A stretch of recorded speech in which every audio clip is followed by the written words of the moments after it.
దత్తాత్రేయ స్వామి వారి చరిత్ర గురించి తెలుసుకుంటున్నాం కదా. ఈరోజు కార్తవీర్యుడికి మోక్షాన్ని ప్రసాదించిన దత్తాత్రేయ స్వామి గురించి తెలుసుకుందాం.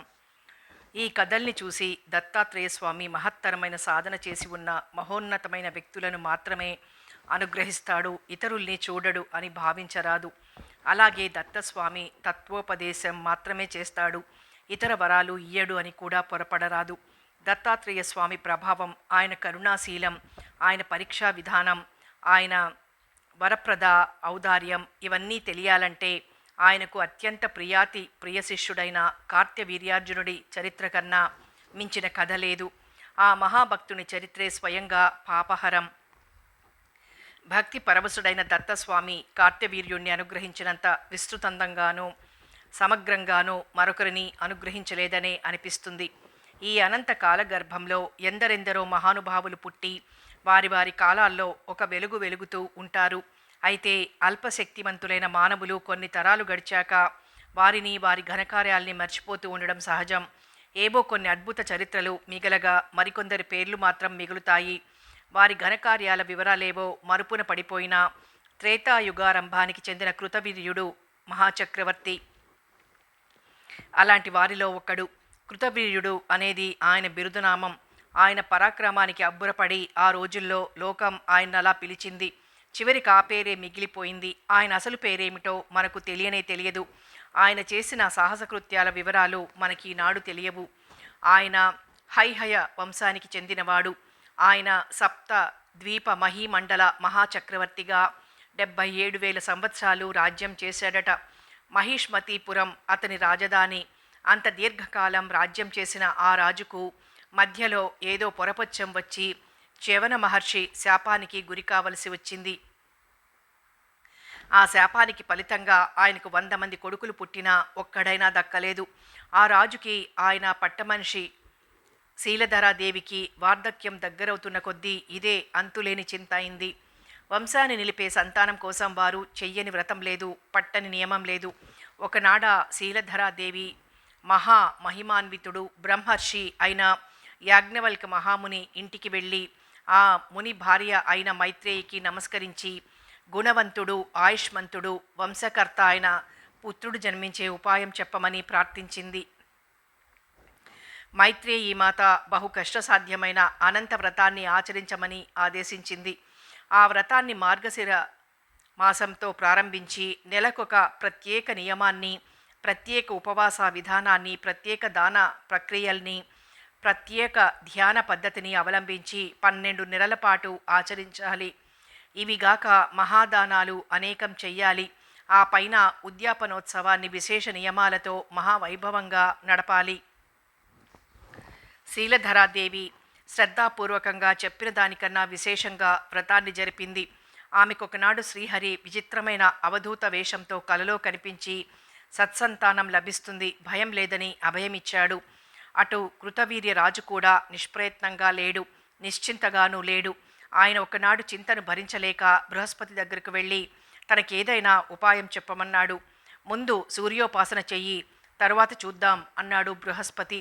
1 రోజులు ఉపవాసపూర్వకంగా మహాకఠిన నియమాలతో సూర్యోపాసన చేశాడు కృతవీర్య చక్రవర్తి. మంత్రప్రసన్నుడైన సూర్యభగవానుడు సాక్షాత్కరించి, రాజా, నీవు సప్తమి స్నపన వ్రతం చెయ్యి. ఇది భక్తుల పాపాలను క్షాళనం చేసేందుకై దత్తాత్రేయ స్వామి స్వయంగా ఉపదేశించిన వ్రతం. ఎవరికైనా సరే పూర్వకృతాలైన పాపాలే శ్రేయ ప్రతిబంధకాలవుతాయి. నీకు కూడా నీ పూర్వ పాపమే సంతాన నాశకంగా పరిణమిస్తోంది కనుక ఆ పాపం శమించేందుకు సప్తమి స్నపన వ్రతం చెయ్యి. నీకు సర్వదా శుభం కలుగుతుంది అని ఆ వ్రత విధానమంతా చెప్పాడు. సంతానం నిలవకుండా పోతూ ఉంటే, మళ్ళీ గర్భం కలిగినప్పుడు, ఆ చూలింతకు 7వ నెల వచ్చినప్పుడు శుద్ధ సప్తమి నాడు ఈ వ్రతం చెయ్యాలి. ఇది కూడా చాలా కష్టసాధ్యమైన వ్రతమే. ఇందులో సూర్య, రుద్ర, సప్తమాతృక, రుద్రమాతృకాది బహుదేవతలను అర్చన చేసి ప్రత్యేకంగా హోమాదులు చెయ్యాలి. చివరకు అభిమంత్రిత గంగా జలాలతో యజమాన దంపతులకు అభిషేకం చెయ్యాలి. బహు విస్తారాలైన దానాలు చెయ్యాలి. సూర్యభగవానుడు ఈ వ్రతాన్నుద్దేశించి తరువాత అనతి కాలానికే శీలధరాదేవి గర్భం ధరించింది. కృతవీర్యుడు శీలధరాదేవి ఈ వ్రతాన్ని సకాలంలో శ్రద్ధగా ఆచరించారు. ఇంకా ఎన్నెన్నో దానాలు వ్రతాలు చేశారు. నెలలు నిండుతున్న కొద్దీ శీలధరాదేవికి కలలో ఒక దివ్యమైన తేజశ్చక్రం, పళ్ళ చక్రం లాంటిది కళ్ళు మిరుమిట్లు గొలిపే కాంతితో కనిపిస్తూ ఉండేది. కానీ ఆ చక్రానికి అంచులు మొక్కపోయి వేలాడిపోతూ ఉండేవి. ఆమెకి కొంకరలు తిరిగిన అంచులు చూసినప్పుడు ఏదో అపశకునంలాగా తోచేది. కానీ కాంతికి వంకరేమిటి నా వెర్రిగాని అనుకుని సర్దుకుపోయేది. నెలలు నిండాక ఆ మహారాణి పండులాంటి మగపిల్లవాణ్ణి కన్నది. రాజ్యమంతా మహా ఉత్సవం ప్రారంభించింది. కానీ తీరా పరిశీలించి చూస్తే ఆ పిల్లవాడి చేతులు చచ్చు చేతులు, చొట్ట చేతులు. రాజదంపతులకు విషాదంతో గుండెలు పిండుకుపోయినాయి. ప్రజలకు ఉత్సాహమంతా చచ్చిపోయింది. రాజు అలాగే తన్ను సంభాళించుకొని జాతక కర్మాదులు చేయించాడు. పిల్లవాడికి అర్జునుడని పేరు పెట్టాడు. కృతవీర్యుని కొడుకు అవడం వల్ల కార్తవీర్యుడు అని కూడా అతన్ని జనులు పిలుస్తూ వచ్చారు. అర్జునుడికి చేతులు చుట్టవే కానీ ఇతర విషయాలన్నింటిలోనూ అతనికి సాటి రాగలవారు లేరు. చాలా చిన్న వయసులోనే అద్భుతమైన పాండిత్యం సంపాదించి గురువుల చేత బళి అనిపించుకున్నాడు. ఆ పిల్లవాడి ధర్మబుద్ధికి, బుద్ధి కుశలతకి మంత్రులు, గురువులు సంతోషించేవారు. కానీ రాజుకి మాత్రం చొట్ట చేతుల వల్ల నిర్వీర్యుడై వీరులలో నవ్వుల పాలవుతున్న తన కొడుకును తలుచుకుంటేనే దిగులుగా ఉంది. చివరికి రాజు దిగులుతోనే దివంగతుడైపోయాడు. మంత్రి, పురోహిత, పౌర ప్రముఖులు సమాలోచనలు చేసి బాహులోపముంటే ఉందిలెమ్మని అర్జునుడికి పట్టాభిషేకం చెయ్యాలని నిశ్చయించుకొని అతడితో పోయి చెప్పారు. అప్పటికతడు చాలా చిన్నవాడు, సుమారు 15 ఏళ్లవాడు. కానీ అతని ధర్మబుద్ధి లోకోత్తరమైంది. కాళ్ళ దగ్గరకు వచ్చి స్వీకరించమని బతిమాలుతున్న రాజ్యలక్ష్మిని తృణ సమానంగా నిరాకరించేశాడు. అతడు వారికిలా చెప్పాడు: అయ్యలారా, మంత్రులారా, మీకు నేను కృతజ్ఞుడిని. కానీ నాకు రాజ్యం వద్దు. పదవి వ్యామోహంతో, అధికార మోహంతో అశక్తుడు రాజ్యాన్ని కట్టుకొని తన విధిని నిర్వర్తించలేకపోతే నరకం తప్పదు కదా. రాజ్యాంతే నరకం ధ్రువం అని కదా సూక్తి. వైశ్యులు తమ లాభాలలో 12వ వంతు రాజుకిస్తారు. రైతులు తమ పంటలలో 6వ వంతు పంట ఇస్తారు. అలాగే గోపాలకాదులు తమ తమ సంపాదనలలో 6వ వంతు పంట ఇస్తారు. అలాగే బ్రాహ్మణులు తమ తపస్సులలోంచి కూడా రాజుకి భాగమిస్తారు. వీరంతా తమ శ్రమలోని భాగాన్ని రాజుకెందుకిస్తారు? ఏ ఆపదలు లేకుండా, ఆది భౌతిక ఆధ్యాత్మిక ఉపద్రవాలు, ఈతి బాధలు లేకుండా తమని రక్షిస్తాడని కదా. ఏ శత్రువులు తమని ఆక్రమించుకొని హింసించకుండా రక్షిస్తాడని కదా.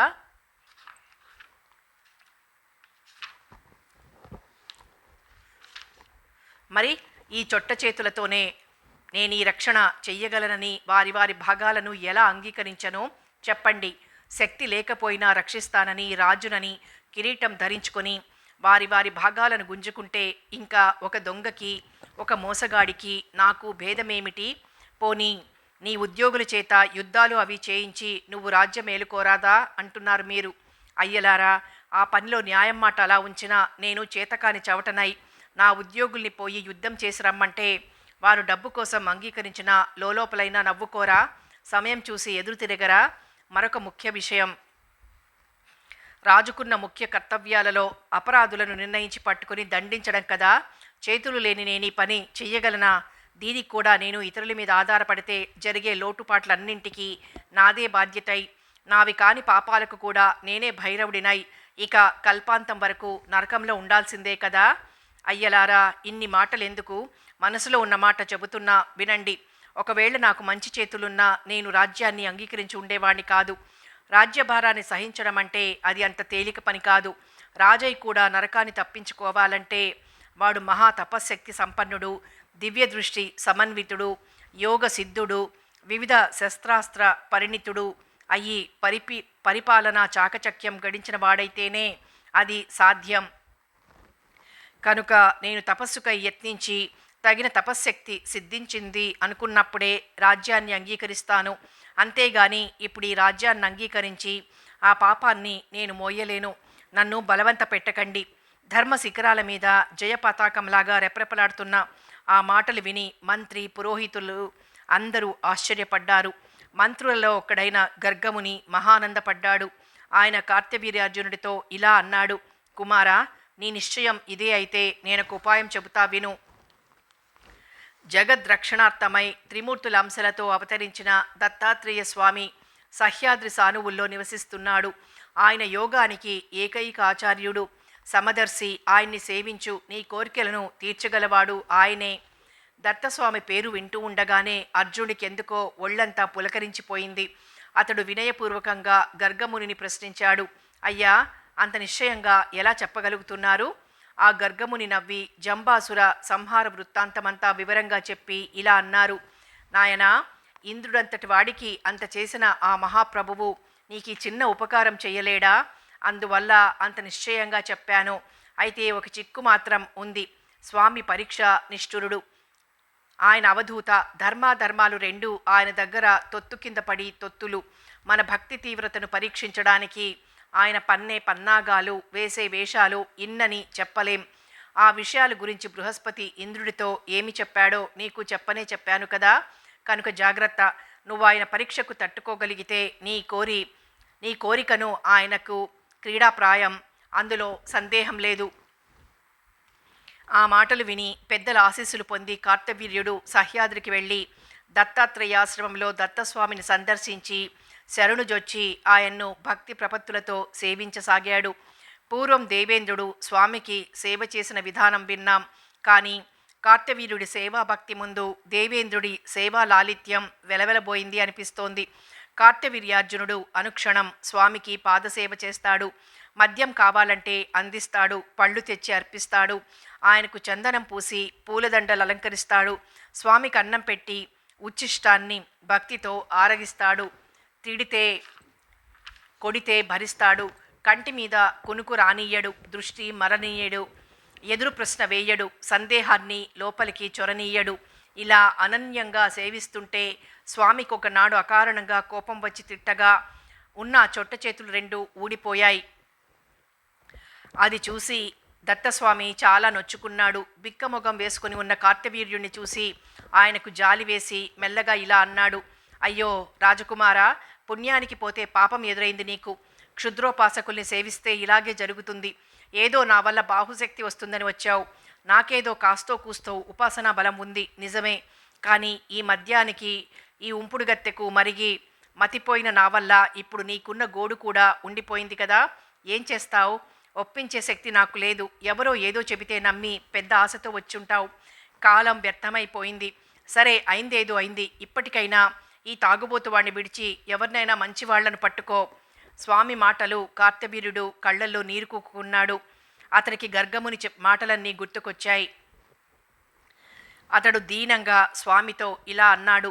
దేవా, నీవు మాయాధ్యక్షుడివైన పురాణ పురుషుడివి. నువ్వు సామాన్యుడివి కావు. నీతో ఉన్న ఈ తల్లి సాక్షాత్ రమాదేవి. స్వామి, మేము మూఢులము, అల్పులము, వక్రబుద్ధులము. నీ మాయకు లోబడి నీ తత్వాన్ని తెలుసుకోలేక బ్రహ్మేంద్రాదులే మోహంలో పడిపోతారే, ఇక మేమెంత? అలాంటి మమ్మల్ని నువ్వే స్వయంగా వంచాలని చూస్తే నా తండ్రి, ఇక మాకు దిక్కెవరయ్యా? స్వామి, రెండు చేతులే కాదు, ఈ రెండు కాళ్ళు కూడా పోతే పోని. నేను నిన్ను వదలను, నీ పాదాలు వదలను, నీ సేవ వదలను. ఇది మాత్రం నిశ్చయం. అర్జునుడి నిశ్చయాన్ని తెలుసుకుని దత్తస్వామి సంతోషించి నిజరూపం చూపించి, అర్జున, కావలసిన వరాలు కోరుకో అని ప్రేమతో అన్నాడు. అప్పుడు అర్జునుడు మళ్ళీ నమస్కరించి ఇలా కోరుకున్నాడు. స్వామి, నాకు ప్రజాపాలనంలో ధర్మార్థములు నిత్యము అభివృద్ధి పొందాలి. ఇతరుల మనోభావాలన్నీ తెలియాలి. యుద్ధాల్లో నన్నెదిరించగలవాడు ఉండరాదు. 1000 చేతులు కలగాలి. అణిమాద్యష్ట సిద్ధులు కావాలి. నీటిలో, నిప్పులో, నింగిలో, నేలలో అన్నింటిలోనూ నాకు నిరర్ఘళమైన గమనం ఉండాలి. నన్ను స్మరించుకుంటే చాలు. రాష్ట్రంలో ఎవరికైనా పోయిన వస్తువులు దొరకాలి స్వామి.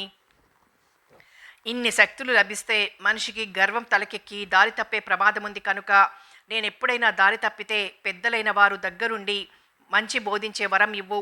నాకెల్లప్పుడూ మంచి అతిథులు లభించాలి. నా కోశాగారం తరిగిపోరాదు స్వామి. ఎంత చేసినా మనిషికి మరణం తప్పనే తప్పదు. అయితే అత్యధిక ప్రసిద్ధుడైన మహావీరుడి చేతులలో మరణించే యోగాన్ని నాకు ప్రసాదించు. గురుప్రభు, అన్నింటికీ మించి నీ మీద భక్తి నిశ్చలంగా ఉండే వరమియ్యి. కార్తవీర్యుడు తడుముకోకుండా కావలసినవన్నీ కోరుకున్నాడు. అప్పుడు దత్తస్వామి, అర్జున, నువ్వు కోరుకున్నవన్నీ ఇచ్చాను, అంతేకాక నువ్వు చక్రవర్తివి, సమర్థుడివి అవుతావు. నీకొక దివ్య రథాన్నిస్తున్నాను, తీసుకో, శుభమస్తు అని మహానందంగా ఆశీర్వదించి ఇంకా ఇలా అన్నాడు. కార్తవీర్య, నీ భక్తి చూసిన నాకు ఆనందం పట్టరాకుండా ఉంది. అందువల్ల మరో వరమిస్తున్నాను. ఇన్ని అపూర్వ వరాలను నువ్వు పొందిన ఈరోజు నిజంగా నీకే కాక లోకానికంతటికీ మహాపర్వం. ఈనాడు మార్గశీర్ష బహుళాష్టమి. నన్నాశ్రయించి ఉన్న అనపాయిని అయిన ఈ సాధ్వి పేరు అనఘ. మా సంతానమే అష్టసిద్ధులు. నన్ని అనఘాదేవి సమేతంగా నువ్వు ఉపాసించి అష్టసిద్ధులను ఇతర వరాలను పొందావు గనక ఈ రోజుకి అనఘాష్టమి అని ప్రసిద్ధి వస్తుంది. ఇది నాకు అత్యంత ప్రియమైన రోజవుతుంది. ప్రతి సంవత్సరం ఈనాడు అనఘాదేవి సమేతుడనై నన్ను అర్చించి అనఘాష్టమి వ్రతం చేసుకునే వారికి మనోవాక్కాయల వల్ల కలిగే 3 రకాల పాపాల్ని తొలగించి వారి అనఘుల్ని చేస్తాను. అందుచేత కూడా ఈ వ్రతానికి అనఘాష్టమి వ్రతమని సార్థక వ్యవహారం ఏర్పడుతుంది. ఈ రోజున అనఘాదేవితోనూ అష్టపుత్రులతోనూ కలిసిన నా ప్రతిమలను దర్భలతో చేసి మంటపంలో పెట్టి లేదా కలశాలలో ఆవాహన చేసి భక్తి ప్రపత్తులతో షోడశోపచార పూజ చేసి గంధ పుష్ప ధూప దీప మాల్యాదులు అర్పించి నాకిష్టమైన సపర్యలన్నీ నీలాగా చేసి వివిధ వాద్య సంగీతాలతో నాట్యాలతో ఉత్సవాలతో నన్ను సేవించే వారికి ఇహపరాలు రెండింటా ఏ లోటు రాకుండా నేను చూసుకుంటాను. నా తత్వం తెలుసుకోకుండా నన్ను అవహేళన చేసేవారిని హతమారుస్తాను. ఎవడి వ్రతాన్ని బ్రతికున్నంతకాలం ప్రతి సంవత్సరం చేస్తాడో వాడికి నేనే స్వయంగా వశమైపోయి వాణ్ణి, అర్జున, నీ అంతటి వాణ్ణి చేస్తాను. వాడికి ఇటు 7 తరాలు అటు 7 తరాలు ముక్తి లభించేట్టు చేస్తాను. కార్తవీర్య, ఇది నీ వల్ల లోకానికంతటికీ లభిస్తున్న వరం. కార్తవీర్యార్జునుడు స్వామికి పునః అనేక నమస్కారాలు చేసి స్తుతించి సెలవు తీసుకొని మాహిష్మతి పట్టణానికి వెళ్ళి రాజ్యాభిషిక్తుడయ్యాడు. ఆ తరువాత అతను లోకోత్తరంగా రాజ్యం చేశాడు. అతని పరాక్రమానికి ఎదురు లేదు, ధర్మబుద్ధికి సాటి లేదు, జ్ఞానానికి తిరుగులేదు, శక్తి కంతు లేదు. అతను చెయ్యని పుణ్యం లేదు, అనుభవించని భోగం లేదు, అతనికి సాటి లేనే లేదు. అతను రాజ్యానికి రాగానే రాజ్యంలో ఎవడూ శస్త్రం పట్టుకుని తిరగరాదని, అలా తిరిగిన వాణ్ణి పరహింసావ్రతుడని భావించి శిక్షిస్తానని శాసించాడు. అప్పటి వరకు కొమ్ములు తిరిగిన మహావీరులమని అనుకొని అదుపు లేకుండా విర్రబీగే వారంతా ఆ శాసనంతో చెప్పు కింద తేళ్లవలే అణిగిపోయారు. నోరెత్తడానికైనా ఎవ్వరికీ ధైర్యం చాలలేదు. తపశ్శక్తితో ధర్మబద్ధంగా రాజ్యం చేసే ఆ రాజు చెయ్యని అద్భుత కృత్యం లేదు. యోగశక్తితో అనేక రూపాలు ధరించి తానే క్షేత్రపాలుడిగా, తానే బ్రాహ్మణ రక్షకుడిగా, తానే తాపస రక్షకుడిగా, తానే సార్థపాలుడిగా ఇంకా ఎన్నో రకాలుగా ఆయా పనులు నిర్వహించేవాడు. రాజ్యంలో ఎవడికైనా పొరపాటున ఏ దొంగతనమో మరేదైనా అధర్మమో చేద్దామని మనసులో సంకల్పం కలిగితే చాలు, తక్షణమే అతనికది తెలిసిపోయేది. వెంటనే అతడి ఎదుట ధనుర్బాణ సహితుడై ప్రత్యక్షమై జాగ్రత్త అని హెచ్చరించేవాడు. ప్రజలలో ఎవరికైనా పాముల వల్లో, క్రూర జంతువుల వల్లో, అగ్ని వల్లో, వరదల వల్లో, మరింకేదైనా అనూహ్యమైన కారణం వల్లో ఆపద వస్తే తన్ను స్మరించుకుంటే చాలు, వారి ఎదుట సాక్షాత్కరించి వారి ఆపదలు పోగొట్టేసేవాడు. ఒకేసారి 7 దీవుల్లోనూ కనిపించేవాడు. ఇలా చేసే రాజుంటే ఇంక వేరే దేవుడెందుకు? ప్రజలు అతన్ని దేవుడి కన్నా మిన్నగా ఆదరించి సేవించుకున్నారు. అతని రాజ్యంలో నాకీ కష్టం కలిగిందని చెప్పుకున్న వారు లేరు, నాకీ నష్టం జరిగిందని అనుకున్న వాళ్ళు లేరు. అలా నడిచింది అతని రాజ్యం. ఇక అతను చేసిన ధర్మకార్యాల దగ్గరికి వస్తే అతడు చేసిన దానాలకి, ఇష్టాపూర్తులకి, యజ్ఞాలకి అంతులేదు. అతడు 7 ద్వీపాలలోనూ మొత్తానికి 10,000 యజ్ఞాలు చేశాడట. యజ్ఞాలంటే వట్టి యజ్ఞాలా అవి? అతని యజ్ఞాలలో వేదికలు, యూపాలు, సభామంటపాలు అన్నీ కాంచనమయమేనట. ఇతని అద్భుత కృత్యాలను చూసి పరవశులై నారదాది మునీశ్వరులే అతన్ని స్తోత్రం చేసేవారు. అంగిరోముని ఆనందంతో ఉప్పొంగి కార్తవీర్యుడు వంటి రాజులేడని కీర్తించాడు. ఇక అతని పరాక్రమాల దగ్గరకొస్తే ఒకసారి అతను పాతాళానికి వెళ్ళి కర్కోటకుడు అని నాగరాజుని జయించి వాడి కొడుకుని లాక్కొచ్చి తన రాజధానికి కాపుగా నియమించాడు. మరొకప్పుడు భార్యలతో కలిసి జలక్రీడలకై నర్మదా నదికి వెళ్ళాడా రాజు. అప్పుడు విలాసార్థం అతను తనకు 1000 చేతులు తెప్పించుకొని నర్మదా నది ప్రవాహానికి అడ్డంగా నిలబడ్డాడు. మహోన్నత పర్వతంలాగా దారికి అడ్డంగా నిలిచి ఉన్న రాజు అతిక్రమించి పోలేకపోయింది నర్మదా నది. జలప్రవాహం వెనక్కి ఎగతట్టి కట్టల మించి పొంగి పొర్లటం ప్రారంభించింది. అప్పటికే దిగ్విజయ యాత్ర చేస్తూ కార్త్యవీరుణ్ణి కూడా జయిద్దామని వచ్చి దారిలో సేననాపుకుని నర్మదా నదీ తీరంలో శివపూజ చేసుకుంటున్నాడు దశకంఠుడైన రావణాసురుడు. అతడల శివపూజలో నిమగ్నుడై ఉండగా ఈ నర్మదా ప్రవాహం హఠాత్తుగా వెనకకు ఎగతట్టి రావణుడు పూజించే శివలింగాన్ని ఎగరగొట్టి నిమిషాల్లో సేనావారాన్నంతటినీ ముంచేసింది. అక్కడ యోగ దృష్టిలో ఇదంతా చూస్తున్న కార్తవీర్యార్జునుడు సన్నగా నవ్వుకుంటున్నాడు. ఈ జలక్రీడా వ్యవహారమంతా అతను ఇందుకోసమే ప్రారంభించాడాయే మరి. ఇక్కడ రావణాసురుడికి నర్మద పొంగడానికి కార్తవీర్యుడే కారణమని తెలిసి ఒళ్ళు మండిపోయింది. కైలాస పర్వతం ఎత్తి విసిరిన తను ఇది సహించగలడా మరి? అప్పుడు కార్తవీర్యుడు ఒంటరిగా ఉన్నాడని తెలిసి ఇదే మంచి సమయమని ససైన్యంగా వచ్చి అతని మీద పడ్డాడు. కార్తవీర్యుడు నవ్వుతూ నీళ్లలోంచి బయటకొచ్చి ఒక్కొక్క రాక్షస వీరుడికి ఒక్కొక్కడై కనిపించి అందర్నీ నరికేశాడు. చివరికి మిగిలిన 20 చేతుల రావణాసురుణ్ణి కోతిని పట్టినట్లు పట్టుకెళ్లి చెరసాలలో పారేశాడు. ఆ తరువాత కొంతకాలానికి ఈ విషయం తెలిసి రావణుడి తాతగారైన పులస్త్య మహాముని వచ్చి తన మనవణ్ణి వదిలిపెట్టవలసిందని కోరగానే వెంటనే వదిలేశాడు కార్తవీర్యుడు. అతనికి పెద్దలంటే అంత వినయం ఉండేది. అందువల్లే అతడంత గొప్పవాడయ్యాడు. అతడెప్పుడైనా సముద్ర స్నానానికి వెడితే అందులో ఉండే తిమింగలాలతో సహా జలజంతువులన్నీ గజగజలాడిపోయేవి. ఆఖరికి సముద్రుడు సైతం బిక్కుబిక్కుమంటూ ఉండేవాడు. అతనే స్వయంగా పర్జన్యుడై ప్రజలకు సకాలంలో వర్షాలు అందించేవాడు. ఇంత మహోన్నత శక్తి వచ్చాక కూడా అతను గురువును మర్చిపోలేదు సరికదా. అతని గురుభక్తి రాను రాను అభివృద్ధి అయింది. ప్రతి సంవత్సరం అనగాష్టమి వ్రతాన్ని తన రాజ్యంలో అందరి చేత మహావైభవంగా జరిపించేవాడు. తరచూ దత్తాశ్రమానికి వెళ్ళి స్వామి పాదాలకు పూజ చేసి అక్కడుండే పరివారభూతులైన మునిజనులకు నమస్కరించి వచ్చేవాడు. తరచూ పండితులతో యోగశాస్త్ర ధర్మశాస్త్ర గోష్ఠులు చేస్తూ ఉండేవాడు. ఒకప్పుడు లలిత కళా సభలు నిర్వహించేవాడు. మరొకప్పుడు అంతఃపురంలో భోగపరుడై ఉండేవాడు. వీలు చిక్కినప్పుడల్లా దత్తస్వామి తత్వాన్ని మహత్వాన్ని ఆయన చెప్పే ధర్మసూత్రాల్ని ప్రజలందరికీ వివరించేవాడు. ఇలా అనేక వేల ఏళ్లు గడిచింది. కార్తవీర్యుడి వైభవం మహేంద్రుణ్ణి మించి సాగిపోతోంది. అతనికి ఏ లోటు లేదు. సకామంగానైనా పరమేశ్వరుణ్ణి సేవిస్తే ఆ సంస్కారం ఊరకనే పోదని పెద్దలు చెబుతారు కదా. సాక్షాత్తుగా దత్తస్వామిని ఇన్ని వేల సంవత్సరాల పాటు అనన్య భక్తితో సేవించిన కార్తవీర్యుడికి అది అన్యథ అవుతుందా? కాలం గడిచిన కొద్దీ వయస్సు మళ్ళుతున్న కొద్దీ భోగాలు అనుభవించి కార్తవీర్యుడికి మొహం మొత్తి మనస్సు వివేకం వైపు పరుగులు తీయసాగింది. ఎంతో కాలంగా దత్తస్వామి సన్నిధిలో వింటున్న మాటలు, వివిధ పండితులతో చేసిన శాస్త్రగోష్ఠులు ఆ చక్రవర్తి హృదయంలో మారుమ్రోగసాగాయి. ఆ మ్రోతలో అన్ని రకాల వేద నాదాలు చేరి తత్వనిర్ణయం చిక్కుముడిలాగా తయారై మనసుకు మరింత నిర్వేదహేతువైంది. ఎన్ని ఐశ్వర్యాలున్నా రాను రాను చక్రవర్తి హృదయం భోగాలకు దూరంగా నడిచింది. వైరాగ్యం అతని అంతరాలలో బాగా జీర్ణించసాగింది.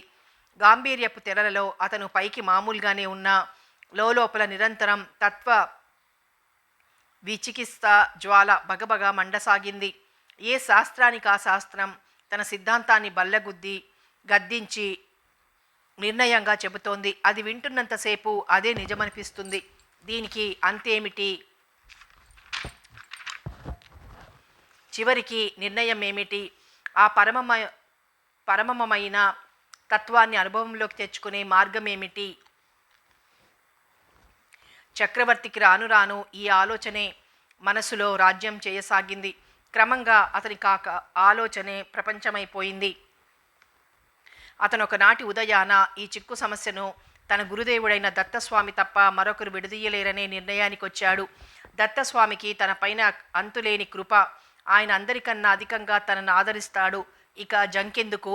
కార్త్యవీర్యార్జునుడు వెంటనే స్వామి సన్నిధికి బయలుదేరాడు. కూడా ఎవరూ లేరు. మహోత్సాహంగా కార్త్యవీర్యార్జునుడు సహ్యాద్రినెక్కసాగాడు.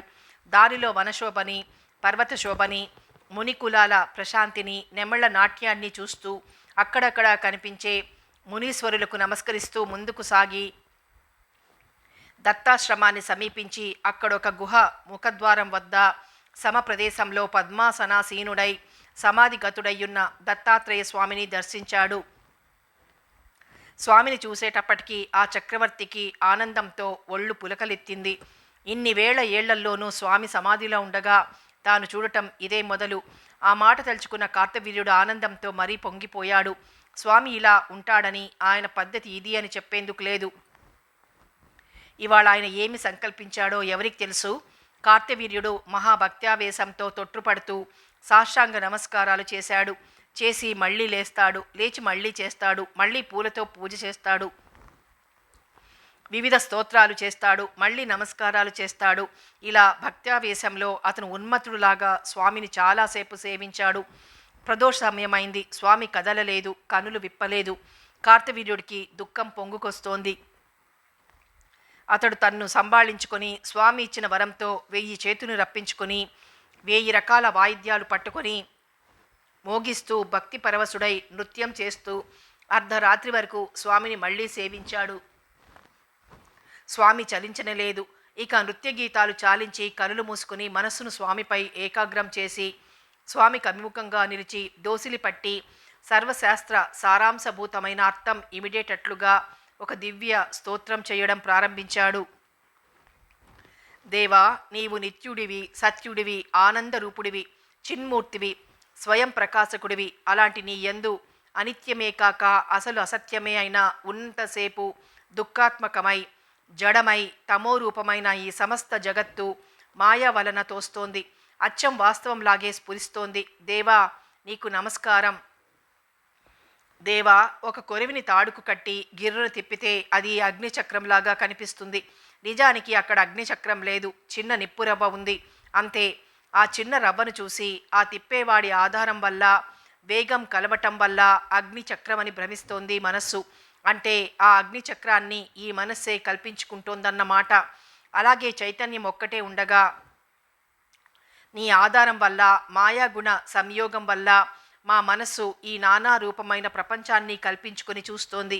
అట్టి ఆధారభూతుడైన నీకు నమస్కారం. దేవా, మునులు అనుమాన ప్రమాణం, గురూపదేశం అనే రెండంచుల పదును కలిగిన జ్ఞాన ఖడ్గాన్ని ధరించి హృదయంలోని అహంకార గ్రంథిని తెగనరికి 3వ స్థలమునకు అవ్వల ఉండి త్రిగుణాలను నియమించే అఖిలలోక గురువైన నిన్ను శరణు పొందుతున్నారు.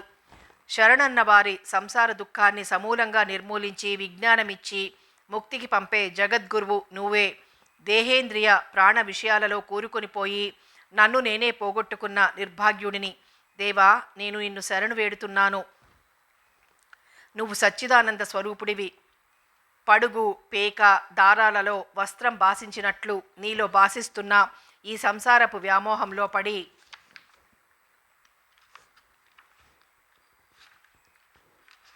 దీనిలోనే సుఖముందని భ్రమించి చంకలు కొట్టుకుంటూ గంతులు వేసి వేసి కాలమనే కాలసర్పపు కాట్లు పడి పడి చివరికిప్పుడు మొత్తుకుంటున్నాను. దేవా, దేవా, నిన్ను శరణు వేడుతున్నాను. గురుప్రభో, జ్ఞానాబుధ అమృతం తాగించి నన్నుద్ధరించు. దేవా, స్వమాయచే సృష్టి స్థితి సంహారాలను స్వేచ్ఛగా చేసే నీ పరమతత్వాన్ని బ్రహ్మరుద్రాదులే తెలుసుకోలేరని వేదాలు చెబుతూ ఉండగా కర్మబద్ధులమై ఇంద్రియ లోలులమై ఉన్న మేమా ఇక నిన్ను తెలుసుకోగలిగేది? గురుప్రభో, నీవే దయతలచి స్వయంగా వివరించి మాకు చెప్పాలి. అంతేకాని మాకు వేరే గతి ఉన్నదా? దేవా, కరుణించి నిగూఢమైన నీ భక్తి యోగాన్ని, వైరాగ్య విజ్ఞాన సమన్వితమైన నీ విశుద్ధ విపుల జ్ఞానయోగాన్ని నాకు ప్రసాదించు.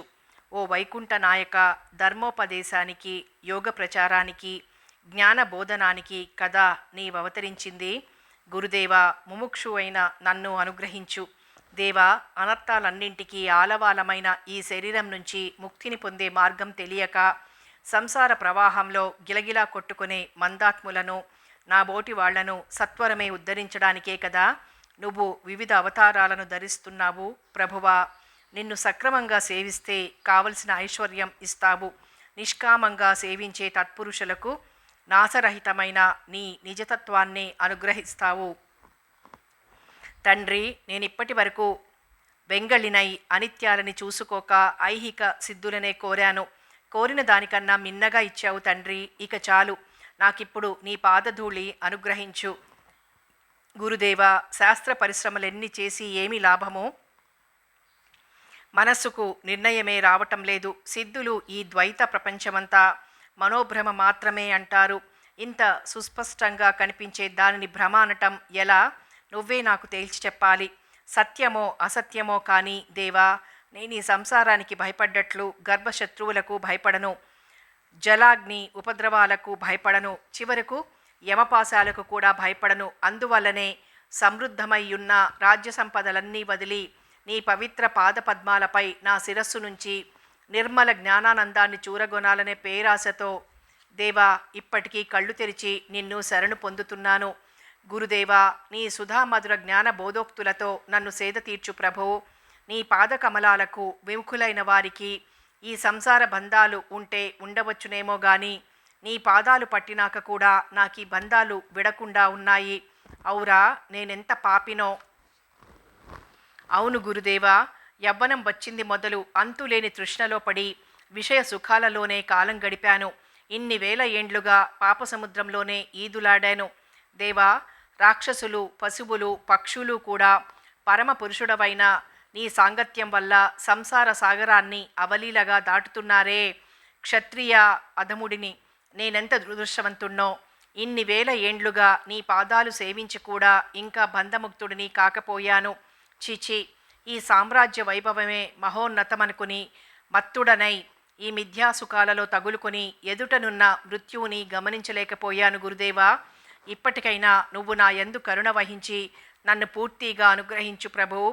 నాకిప్పుడు జ్ఞానప్రసాదం తప్ప మరేదీ వద్దు. సార్వభౌమత్వమే కాదు, ఇంద్రత్వ బ్రహ్మత్వాలు ఇస్తానన్నా సరే నాకు వద్దే వద్దు. నాకు జ్ఞానాన్ని ప్రసాదించు. అహంకార గ్రంథిని భేదించు. సందేహ కంటకాలను తొలగించు. పురాణ పురుష, నిన్ను సేవించని వారికి కూడా ఉద్ధరించేందుకే నీవు అవతరించావని పెద్దలు చెబుతారు. మరి నీ పాదధూళిని శిరసున దాల్చిన నాకింకా భవరోగం పోకుండా ఉన్నదే. ఇదేమి చిత్రం!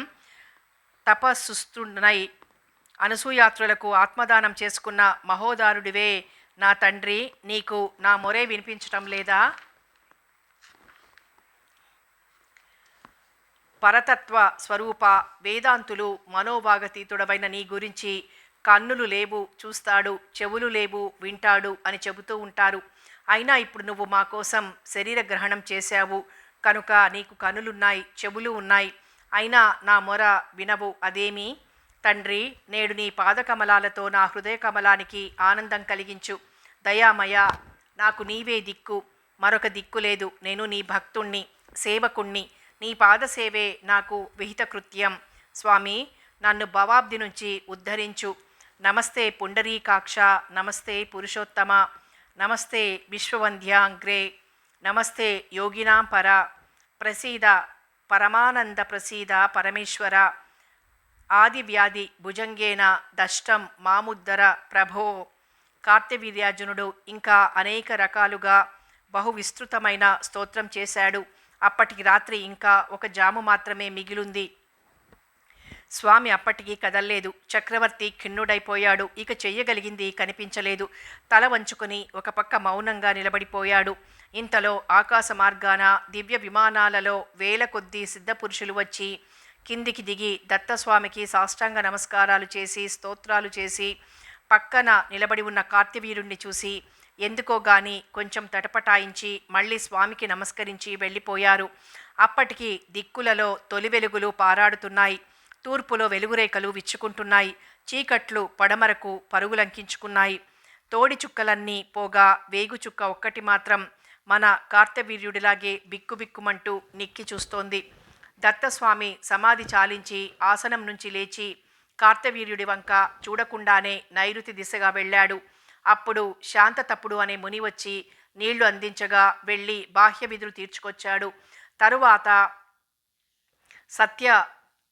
వాక్కముని వచ్చి పలుదోము పుల్ల నీళ్లు అందించగా దంతధావనం చేసుకున్నాడు. ఆ పైన వేదవిధుడనే ముని వల్కలాలు కుశలు మొదలైనవి పట్టుకొని వెంటరాగా నదికి వెళ్ళి విధిపూర్వకంగా స్నానం చేసి దేవర్షి పితృతర్పణాలు చేసి ఆదిత్యోపాసన చేసి మధ్యాహ్నం వరకు అక్కడే ఉండి ఆహ్నిక కృత్యాలు తీర్చుకొని అప్పుడు దక్షిణ దిక్కుగా వెళ్ళి కొల్హాపుర లక్ష్మీదేవి దగ్గర భిక్ష స్వీకరించి ఒక ముహూర్త కాలంలో వెనుతిరిగి వచ్చి తన ఆసనం మీద కూర్చున్నాడు.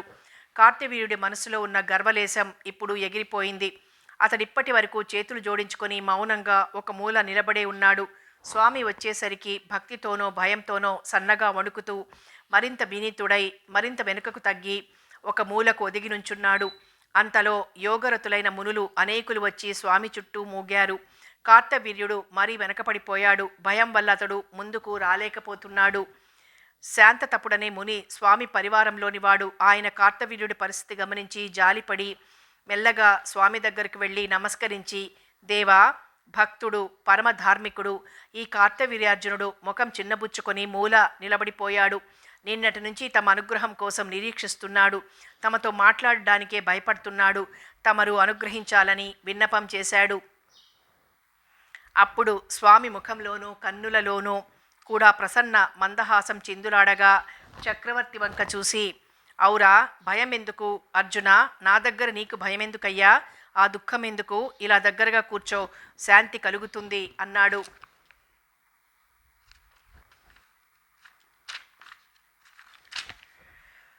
అర్జునుడికి పరమానందమై స్వామి దగ్గరగా చేరి సాష్టాంగ వందనం చేసి దగ్గరగా కూర్చున్నాడు. స్వామి ప్రసన్న దృక్కులతో రాజువంక చూస్తూ, నాయనా, నువ్వు నాకు అత్యంత ప్రియభక్తుడివి. నీకియ్యరాని వస్తువేది నా దగ్గర లేదు. నీకు చెప్పరాని రహస్యం లేదు. నీ ముఖంలో ఈ మాటు, ఈ విన్నపాటు ఏమిటి? చెప్పు, నీకేమిటి లోటైంది? ఏం కావాలి? నా భక్తులకి దుర్లభమైనది లేదు. సందేహించక కావలసింది అడుగు అన్నారు. కార్తవీర్యుడు దీర్ఘంగా నిట్టూర్చి మెల్లగా ఇలా అన్నాడు. స్వామి, సదసత్తులు, స్థూల సూక్ష్మాలు, కార్యకారణాలు అన్నీ నువ్వే అని, నువ్వు పరబ్రహ్మవని మునులంటున్నారు. వేదాంతులు కూడా శృతివాక్య ప్రమాణాలు జోడించి నువ్వొక్కడివే సత్యమని, మిగిలిన ఈ విశ్వమంతా ముత్యపు చిప్పలో తోచిన వెండిలాగా మిథ్యాభూతమని అంటున్నారు. మరికొందరు వేదాంతులు తాము కూడా వేదవాక్యాలని ఉదహరించి మిథ్య అయితే ఎలా కనిపిస్తుంది, కనుక ఇది సత్యమే, ఈ సంసారం ప్రవాహం లాంటిది, దీనికాది లేదు అని ద్వైతాన్ని ప్రతిపాదిస్తున్నారు. ధర్మమీమాంసకులు ధర్మమే పరమావస్తువని, ప్రపంచము నిత్యము సనాతనము అని చెబుతున్నారు. వారికి శృతివాక్య ప్రమాణం ఉంది. ఇంకా సాంఖ్యులు ప్రధాన పురుషులను నిర్వచించి ప్రధానం కారణమని, పురుషుడు నిమిత్త మాత్రుడని, ఆత్మలు అనేకం ఉన్నాయని అంటున్నారు. యోగులది ఇదే మార్గం. ఇక తర్కం దగ్గరకొస్తే అవైదికమైన తర్కరీతులను వదిలేసిన వేదానువర్తులైన తార్కికులు కూడా ఈ ప్రపంచం నిత్యమే అంటున్నారు. వేదమాతే తమకు ప్రమాణమని చెప్పుకునే వారిలోనే ఇన్ని భిన్నాభిప్రాయాలుంటే ఇక ముముక్షువులు దేన్ని అంగీకరించాలి? అవలంబించిన మార్గం చివరికి పశ్చాత్తాప హేతువు కాకూడదు కదా? స్వామి, మాకీ సందేహాలను తీర్చగలవారు లేరు. నీవే సర్వశ్రుతి సమన్వయం చేసి విరోధ పరిహారం చేసి నిశ్చయించి అనుష్ఠేయ మార్గాన్ని ఆదేశించి మాకు పరమపద మార్గాన్ని ఉపదేశించు. ఇది కాక స్వామి, మాకు బోధించాల్సింది ఇంకా ఏమైనా ఉంటే అది కూడా బోధించు. ఇక లోకంలో శిష్టుల ఆచారాలు భిన్నంగా ఉన్నాయి. సర్వాచారాలకు ప్రవర్తకుడివి నువ్వే అంటున్నారు. మరి నువ్వేమో ఆచారాలకు అతీతంగా కనిపిస్తున్నావు. ఇక్కడ మాకన్నీ సందేహాలే. ఏ ఆచారాన్ని మేము ఆశ్రయించాలి? అసలు ఏ ఆచారము లేకుండానే అనాచారం వల్లనే నిన్ను పొందవచ్చునా? ఇది కూడా మాకు బోధించాలి స్వామి. మరొక సందేహం ఉంది. ఇప్పుడు నేను స్వయంగా చూశాను, ఇంకా అనేక మంది వల్ల విన్నాను. బ్రహ్మ రుద్రాదులే నిన్ను పరమాత్మవని, భుక్తి ముక్తి ఫలదాతవని ధ్యానిస్తూ ఉంటారే. మరి నువ్వు కూడా ధ్యానంలో మునిగి కూర్చున్నావు కదా? నీకు ధ్యేయమైనదెవ్వరు? ఎందుకోసం ఈ ధ్యానం చేస్తున్నావు? స్వామి, అవినయము అనుకోక దయతో నా ఈ సందేహాలు తీర్చు. ఇంతవరకు నీ అనుగ్రహం వల్ల అనంత రాజ్యభోగాలను తనివి తీరా అనుభవించాను. చాలు ప్రభు, ఇక నాకీ వ్యక్త సుఖాలు వద్దు. నాకా చివరి పురుషార్థం మాత్రం దయచేయి. చాలు, నిన్ను శరణు వేడుతున్నాను. అర్జునుడు సుదీర్ఘమైన ప్రశ్న పరంపరలను స్వామే కాక మునిజనులంతా శ్రద్ధగా విన్నారు. వారంతా స్వామి ఏం చెబుతారో అని మనస్సులను ఏకాగ్రం చేసుకొని ఉన్నారు. అప్పుడు స్వామి సన్నగా నవ్వుతూ ఇలా ఉపక్రమించారు. నాయనా కార్తవీర్య, నీ మాటలు నాకెంత ఆనందాన్ని కలిగిస్తున్నాయో నువ్వెరుగవు. అంతకు మించి నువ్వు ఇందాక చేసిన స్తోత్రం నా గుట్టును బయట పెట్టేసింది. నేను వినలేదనుకున్నావు, కానీ నేనే ఆ స్తోత్రాన్ని నీ నోట పలికించానని నీకు తెలియదు. ఆ నీ స్తోత్రాన్ని ప్రతిరోజు ఉదయకాలంలో పఠించేవారికి సంసార బంధాన్ని పోగొడతాను నేను. ఇక మోక్షం కావాలంటున్నావు. చెప్పాను కదా, నా భక్తులకు దుర్లభమనేదే లేదు. నీకు మోక్ష మార్గాన్ని తప్పక ఉపదేశిస్తాను. కానీ శాస్త్ర విప్రతిపత్తి విషయంలో నీకు సందేహం ఉంది. ముందా సందేహం పోవాలి, లేకపోతే చేసిన జ్ఞానోపదేశం తలకెక్కదు. కనుక ముందా సందేహాల సంగతి చూద్దాం. కార్తవీర్య, నీవనుకున్నట్లుగా శాస్త్రాలలో పరస్పర విరోధం ఉన్నట్లు కనిపిస్తూ ఉంటుంది. కానీ అది ఆభాస మాత్రమే. నిజానికి అన్ని శాస్త్రాలు సోపాన న్యాయంగా అద్వైతంలోనే పర్యవసిస్తాయి. అయితే అధికార భేదాన్ని బట్టి అన్ని రకాల శాస్త్రాలు పుట్టవలసి వచ్చింది. శాస్త్ర సిద్ధాంతాలను సమన్వయించి చూసే తార్కిక పద్ధతితో తలబద్దలు కొట్టుకునే బదులు ఈ విషయం సులభంగా తెలిసేందుకు పూర్వగాథ ఒకటున్నది, అది విను. ఆ గాథను సప్త ఉదాహరిణి అంటారు. సప్త ఉదాహరిణి గురించి మరో భాగంలో తెలుసుకుందాం.